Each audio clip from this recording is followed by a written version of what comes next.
Hello, this is Morale Bernard, and I'm continuing with reading the story Love, John. So, here we go.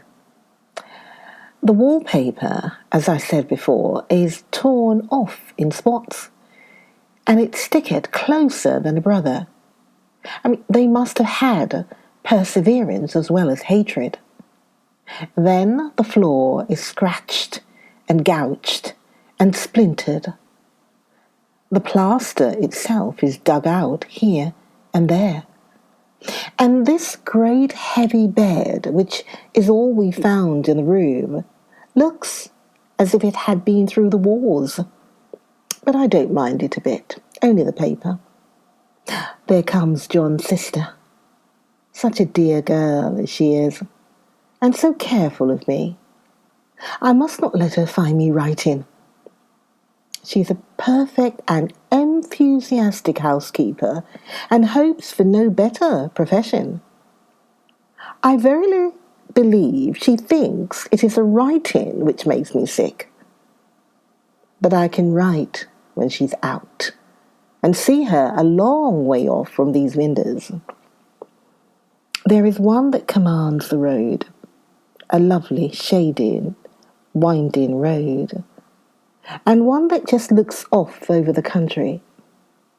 A lovely country too, full of great elms and velvet meadows. This wallpaper has a kind of sub-pattern in a different shade, a particularly irritating one, for you can only see it in certain lights, and not clearly then.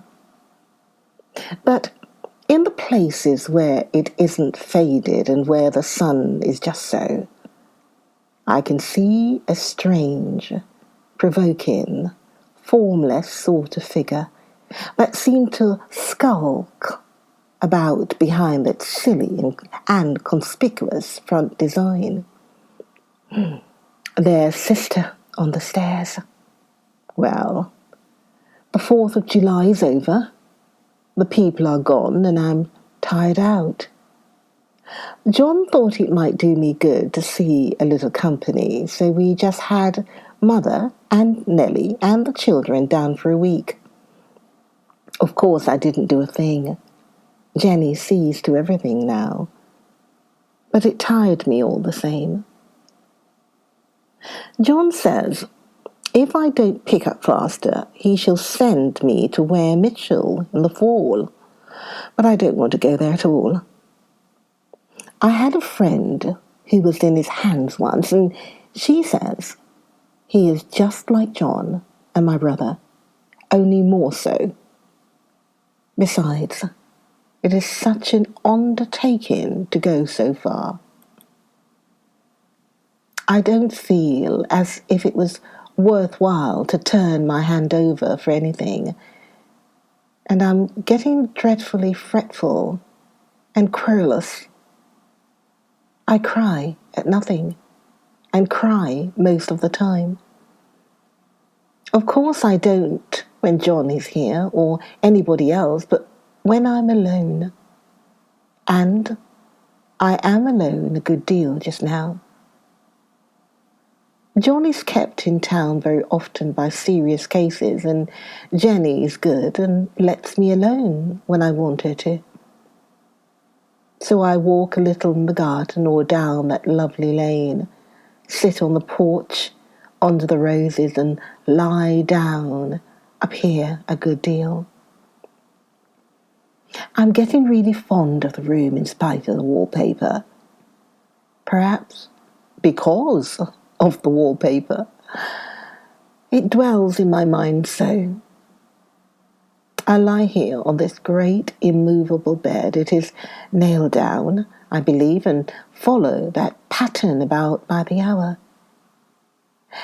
It is as good as gymnastics, I assure you.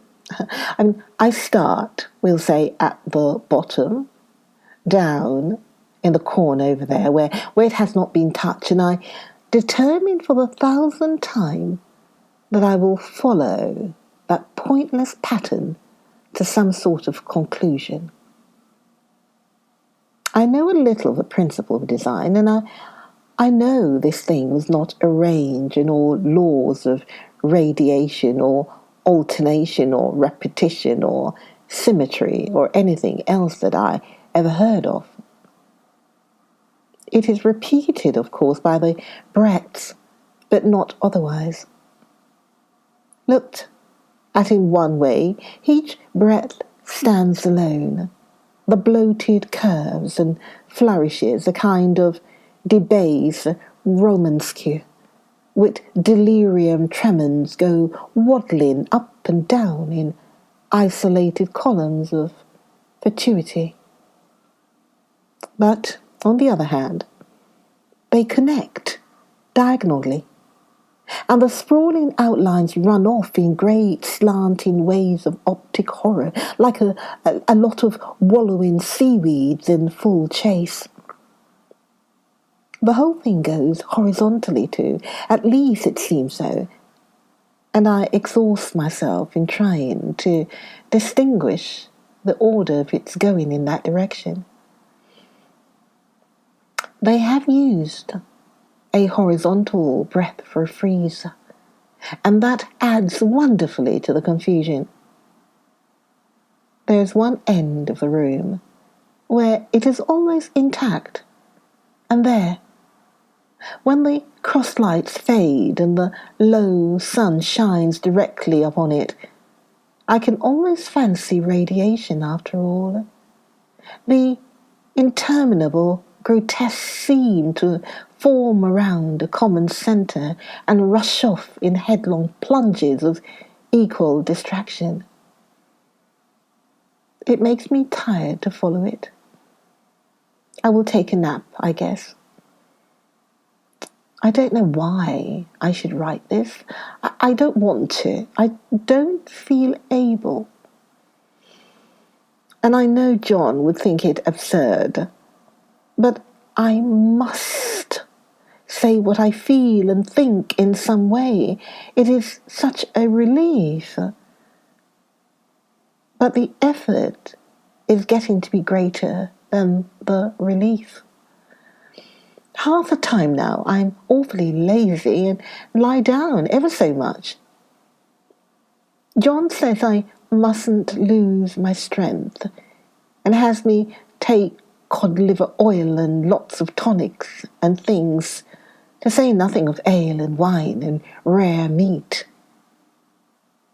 Dear John, he loves me very dearly and hates to have me sick. I tried to have a real, earnest, reasonable talk with him the other day and tell him how I wish he would let me go and make a visit to Cousin Henry and Julia. But he said I wasn't able to go, nor able to stand it after I got there, and I did not make out a very good case for myself, for I was crying before I had finished.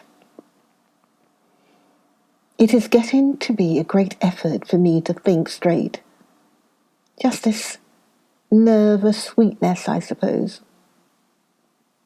And dear John gathered me up in his arms and just carried me upstairs and laid me on the bed and sat by me and read to me till it tired my head. He said I was his darling and his comfort and all he had, and that I must take care of myself for his sake and keep well. He says no one but myself can help me out of it, that I must use my will and self-control and not to let any silly fancies run away with me. There's one comfort. The baby is well and happy, and does not have to occupy this nursery with a horrid wallpaper. If we had not used it, that blessed child would have. What a fortunate escape. Why, I wouldn't have a child of mine, an impressionable little thing, live in such a room for worlds. I never thought of it before, but it is lucky that John kept me here after all. I can stand it so much easier than a baby, you see. Of course, I never mentioned it to them anymore. I'm too wise. But I keep watch of it all the same. There are things in that paper that nobody knows but me or ever will. Behind that outside pattern, the dim shapes get clearer every day. It is always the same shape, only very numerous. And it's like a woman stooping down and creeping about behind that pattern. I don't like it a bit. I wonder, I begin to think, I wish John would take me away from here. It is so hard to talk with John about my case because he is so wise and because he loves me so. But I tried it last night. It was moonlight. The moon shines in all around just as the sun does. I hate to see it sometimes. It creeps so slowly and always comes in by one window or another. John was asleep, and I hated to waken him, so I kept still and watched the moonlight on that undulating wallpaper till I felt creepy. The faint figure behind seemed to shake the pattern, just as if she wanted to get out. I got up softly and went to feel and see if the paper did move. And when I came back, John was awake. "What is it, little girl?" he said. "Don't go walking about like that. You'll get cold." I thought it was a good time to talk, so I told him that I was not gaining here, and that I wish he would take me away. "Why, darling," said he, "our lease will be up in 3 weeks, and I can't see how to leave before.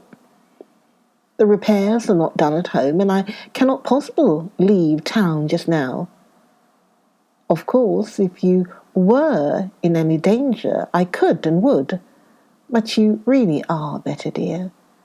Whether you can see it or not, I am a doctor, dear, and I know. You are gaining flesh and colour. Your appetite is better. I feel really much easier about you." "I don't weigh a bit more," said I, "nor as much, and my appetite may be better in the evening when you are here, but it is worse in the morning when you are away." "Bless her little heart," said he with a big hug. "She shall be as sick as she pleases. But now, let's improve the shining hours by going to sleep and talk about it in the morning." "And you won't go away?" I asked gloomily. "Why, how can I, dear? It is only 3 weeks more, and then we will take a nice little trip of a few days while Jenny is getting the house ready. Really, dear, you are better." "Better in body, perhaps," I began, and stopped short, for he sat up straight and looked at me with such a stern, reproachful look that I could not say another word. "My darling," said he, "I beg of you, for my sake and for our child's sake, as well as for your own, that you will never for one instant let that idea enter your mind. There is nothing so dangerous, so fascinating to a temperament like yours. It is a false and foolish fancy. Can you not trust me as a physician when I tell you so?" So of course I said no more on that score, and we went to sleep before long. He thought I was asleep first, but I wasn't, and lay there for hours trying to decide whether that front pattern and the back pattern really did move together or separately. On a pattern like this by daylight there is a lack of sequence, a defiance of law that is a constant irritant to a normal mind. The colour is hideous enough, and unreliable enough, and infuriating enough, but the pattern is torturing.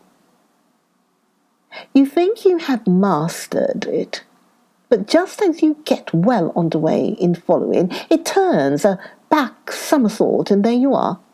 It slaps you in the face, knocks you down, and tramples upon you. It is like a bad dream. The outside pattern is a florid arabesque, reminding one of a fungus. If you can imagine a toadstool in joints, an interminable string of toadstool, budding and sprouting in endless convolutions, why, that is something like it. That is sometimes. There is one marked peculiarity about this paper, a thing nobody seems to notice but myself, and that is that it changes as the light changes. When the sun shoots in through the east window, I always watch for that first long straight ray. It changes so quickly that I never can quite believe it. That is why I watch it always. By moonlight, the moon shines in all night when there is a moon. I wouldn't know it was the same paper. At night, in any kind of light, in twilight, candlelight, lamplight, and worst of all by moonlight, it becomes bars. The outside pattern, I mean, and the woman behind it is as plain as can be. I didn't realize for a long time what the thing was that showed behind that dim sub-pattern. But now I am quite sure it is a woman. By daylight she is subdued, quiet. I fancy it is the pattern that keeps her so still. It is so puzzling. It keeps me quiet by the hour. I lie down ever so much now. John says it is good for me, and to sleep all I can. Indeed, he started the habit by making me lie down for an hour after each meal. It is a very bad habit, I am convinced, for you see, I don't sleep. And that cultivates deceit, for I don't tell him I'm awake. Oh no. The fact is, I'm getting a little afraid of John. He seems very queer sometimes. And even Jenny has an inexplicable look.